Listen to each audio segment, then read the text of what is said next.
I feel the need for speed. That's right, people. The high octane. Top Gun Maverick is out this week, so let's get it! Welcome to the Kaiba Show.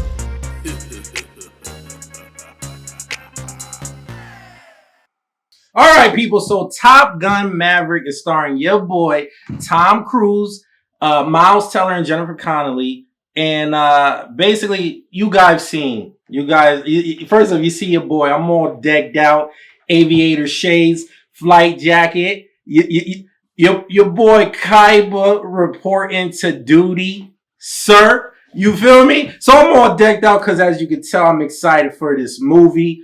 First off, this is like 12 plus years, in the making. If anybody know the story behind Top Gun 2, we were supposed to get this movie like 12 years ago.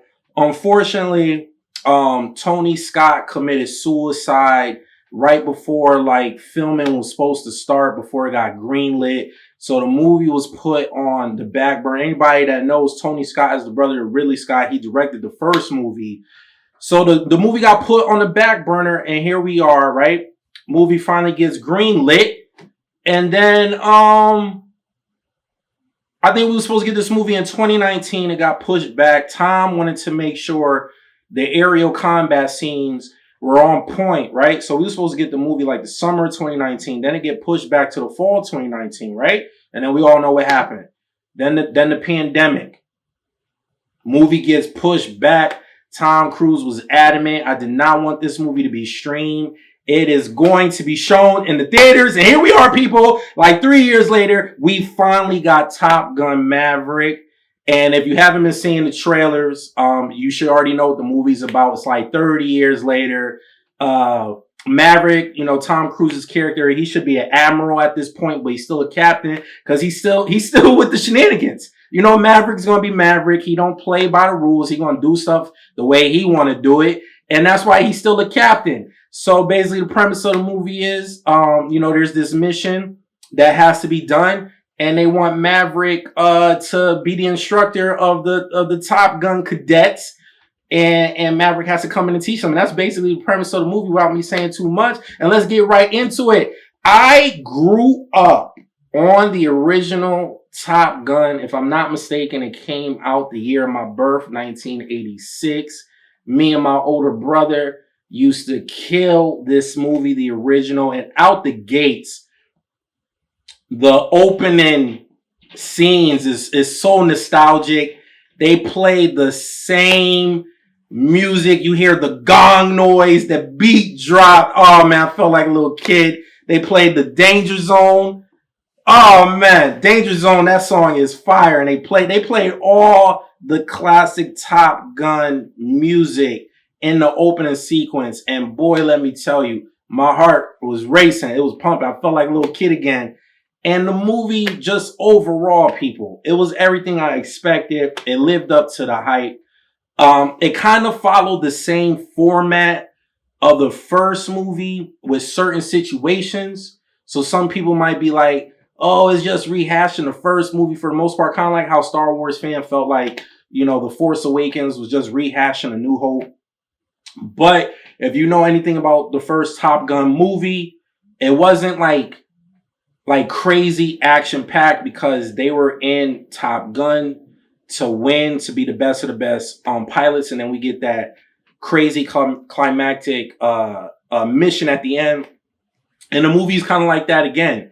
We already have the Top Gun cadets. We have the best of the best. So they grab cadets from different years of the Top Gun and they bring them in to select the best of the best. So the movie kind of follows the same format where we're getting training sequences where these guys are out there training and, doing mock missions, so to speak, until they pick the right ones. And then we get a crazy climactic, the aerial shot scenes. First off, I saw the movie in IMAX, so I felt like the engines was right in my ear. And the aerial scene at the end of the movie, the way they shot it, man. When they was hitting them corners, you felt it. I felt like the end of the movie was worth it, man. So overall, the storyline was decent. It was good. Like I said, it's not a heavy, like action-packed movie. Just like the first one wasn't really heavy action. You know what I'm saying? Like they were in Top Gun. They were in like the flight school. We got a little sequence in the beginning, then we got the crazy combat scene at the end. But in the middle of the movie, we ain't really get combat scenes. And this movie's like that. So when it comes to the action, it's not heavy action, but that last mission at the end, it had me sold. Like I said, I saw it in IMAX, so my perspective is going to be different, man. I felt like I was a fighter pilot. You feel me? You feel me? I felt like I was in the cockpit. So action is pretty decent. The cinematography with the air scenes, even with the training sequences, you could tell they stepped their game up when it came to filming aerial shots. Like it's definitely better than the first movie when it comes to that. So overall, people, this movie was solid. You know, should we have gotten it a little bit sooner? Yeah, but at the end of the day, I might be biased because of the nostalgic, reasoning behind it. But I thought this movie was good. It was worth the wait. It's a great Memorial Day weekend type movie. Military. Shout out to the military. You feel me? And I highly recommend this movie. So on a Kaiba scale of 1 to 10, I'm gonna give this movie a solid 8.5 because it gave me everything I wanted. And I even like, not to ruin it, but I even like how they switched up because in the trailer, I thought they was gonna reenact the volleyball scene, but I'm gonna say it's not even volleyball. They end up playing a totally different sport. But we was led to the illusion that they might be playing volleyball games. They got their shirts off. They got their shirts off for a reason, but they ended up playing a totally different sport. So I respect that. I like how they didn't copy the volleyball scene. So yeah, man, highly recommend this movie in IMAX.